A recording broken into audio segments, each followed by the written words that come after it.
pressão é igual a K sobre V. Foi a primeira relação que a gente encontrou aqui. Vamos deixar o K em evidência. K é igual a pressão vezes volume. Deixa ele ali. Agora vamos para a segunda relação. A outra relação que a gente encontrou é pressão é igual a K vezes T. Novamente, vamos deixar o K em evidência. K é igual a pressão sobre temperatura. Passei o T para lá. Vamos para o terceiro agora.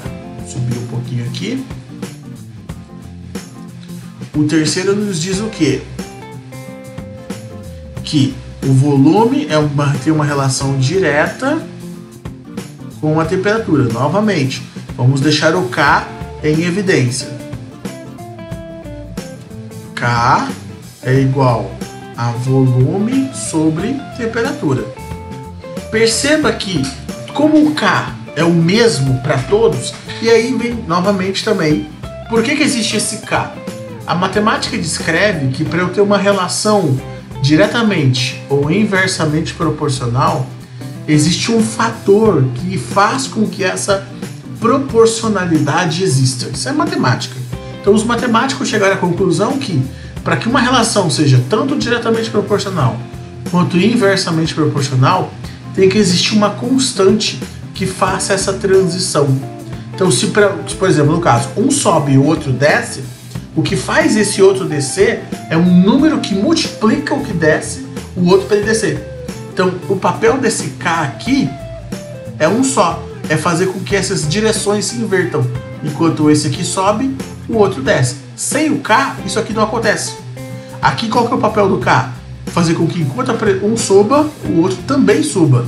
Aqui é a mesma coisa. O K, ele faz com que esse aqui suba e esse aqui também suba. Ou seja, os dois tenham direções iguais, do 2 e 3, e direções contrárias no 1. Então, este K, essa constante, ela é a mesma para todos os casos. Quando a gente combina as três coisas que a gente gerou, quando a gente combina isso aqui, com isso aqui, com isso aqui, a gente chega à seguinte conclusão: se o K é igual para todo mundo, e combinando tudo isso daqui, eu só vou manter aquilo que não se repete. Então, ó, aqui é PV, aqui é P sobre T. O P repetiu, então mantém um P só. Não precisa duas vezes o P. Então, ó, P vezes V. Aqui tem o P, então larga a mão do P, fica só o T. Aqui tem, não, ó, aqui tem o P, vamos cortar então. P eu já não preciso mais, sobrou o T. Aqui, na primeira já tem o V. Aqui o V então vai embora, sobe o T. Então tá tudo sobre o T. Então o que o cara chegou? Chegou a isso aqui. Pressão vezes volume sobre a temperatura. Quando eu faço essa continha aqui, isso aqui tem que gerar uma constante. Então, não se preocupe nessa dedução. Isso aqui é só para mostrar de onde esse negócio saiu. O que realmente importa pra gente é que a pressão vezes o volume sobre a temperatura, num caso 1, por exemplo, no momento 1, isso daqui vai ser igual a pressão no caso 2 vezes volume 2 numa temperatura 2, que é igual a pressão no momento 3 vezes um volume 3 sobre uma temperatura 3, que é igual a pressão N, ou seja, sei lá que pressão é essa, vezes um volume N sobre uma temperatura N. Eu posso variar isso sei lá, a milésima vez. Se eu obedecer às regras do jogo, essas divisões que eu estou fazendo, todas elas vão gerar sempre o mesmo valor, que é o K.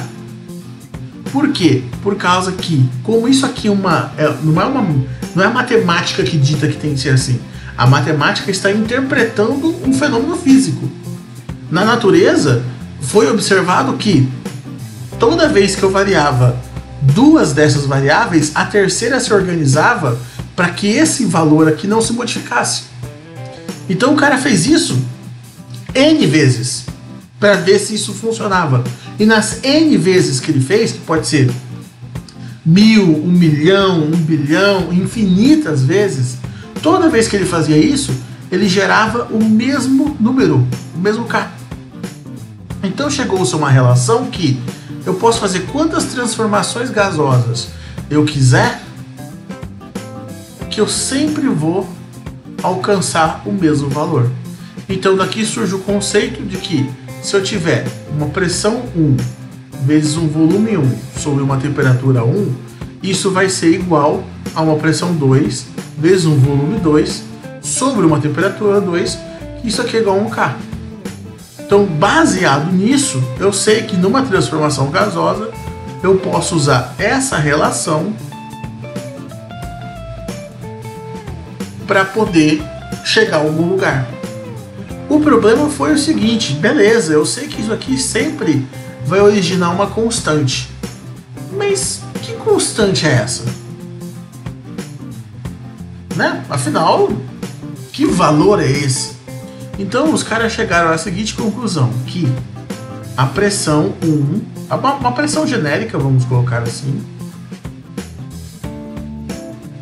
uma pressão X vezes um volume X sobre uma temperatura X, que aí não importa se eu estou fazendo isso, é o meu milésimo experimento, se é o segundo, se é o bilionésimo, não importa. Qualquer uma das vezes que eu variar pressão, volume e temperatura, isso sempre vai originar uma constante que foi dada a ela o nome, a letrinha R, para identificá-la, que essa constante é chamada de constante universal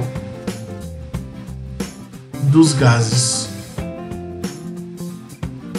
Que tem um valor tabelado para essa constante, que os caras concluíram isso e chegaram a essa conclusão de que... E aí tem valor, tem uns 10 valores diferentes para unidades diferentes. Os caras foram gerando variações desses valores dependendo da unidade que eu estou utilizando.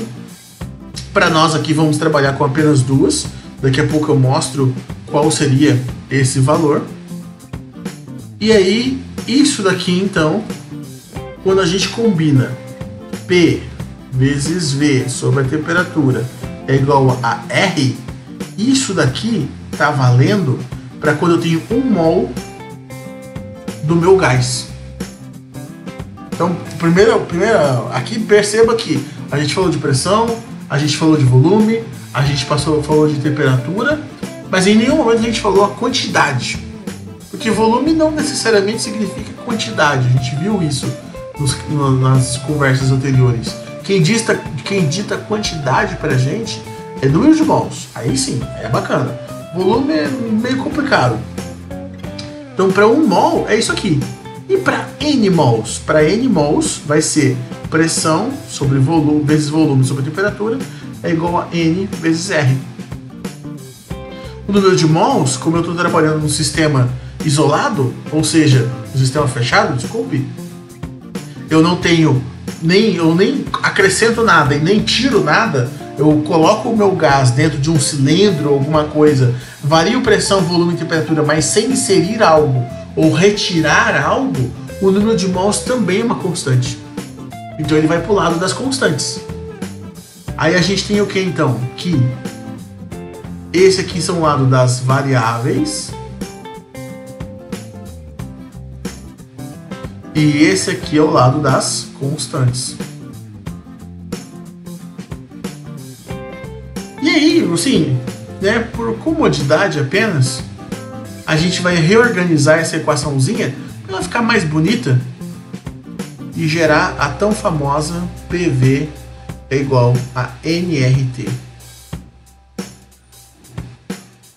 Essa equação tem um nome muito importante, que é chamada a equação geral dos gases.